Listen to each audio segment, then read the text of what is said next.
Let's talk about steak lighting, and not the yummy steak that you're eating. The steaks that you put out to make money, right? Not the ones that cost you money, but the ones that actually make you money. And so I'm going to show you two different steak lighting here, and I'll show you the difference in what you may like, what you may not like.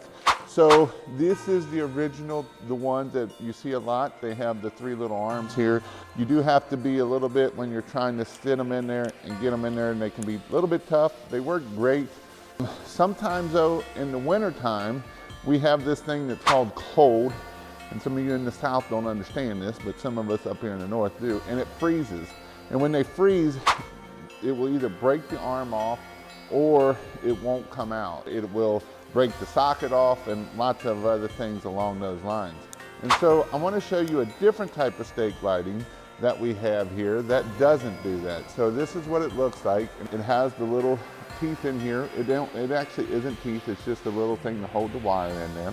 And so it's real simple. All you have to do is you take your here, C7, one is for C9. You can just pop this in there. You can take this here and you can just pop it in there like so. It'll hold the bulb right in there for you. And then all you have to do is screw the bulb in. So that way, when these freeze in, when you're pulling up on this, you're actually pulling up on the wire instead of the socket, right?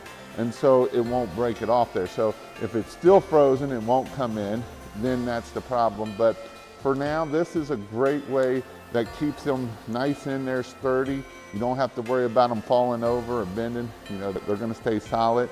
It's not super tight on the wire that we're worrying about the wire doing, like the ones that you actually twist on. The ones that you twist on kind of chew into that wire.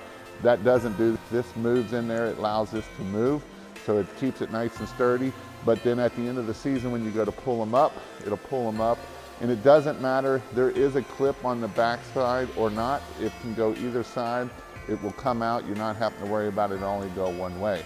So these are the best steak clips, is what they're called. The best steak lighting, ground lighting, driveway lighting, patio lighting, whatever you might want to call them. They work great. Again, you can just put them right into the ground. I love these because this is back to making money. Right now we can charge anywhere from $8 to $10. I know some people are down to $5 to $10 a foot for steak lighting, ground lighting, whatever you want to call them. This is a lot easier than doing bushes, and it looks great. You know, sometimes people want to do all these bushes, and it's like you could do the same thing with these steak lightings that you put in the front of the landscape lighting or along the driveway. Our friend David Hamill says he tells them that he goes down the driveway and it's the runway for Santa, right? And so this is ways that we can sell the magic and not the bulb, right? Hey, you know what? You can do the driveway, it's gonna look amazing. It's like the runway for Santa. It's one of those things of how we can use it for selling instead of, we can put you some bulbs on there and do it for steak lighting, right? So again, if you want to check these out, go to christmaslights.io/steaks, or I will put a link in the description here. I'll put a link to all of them if you want these, if you still like these, if you want to try these out, give me down in the comments. I'd love to see you in my next video. And here's my goal for you. What is your question for me? What do you have a question? Put it in the comments. I'd love to answer your questions. I want to help you grow your business and be successful. Go be great, and I'll see you in my next video.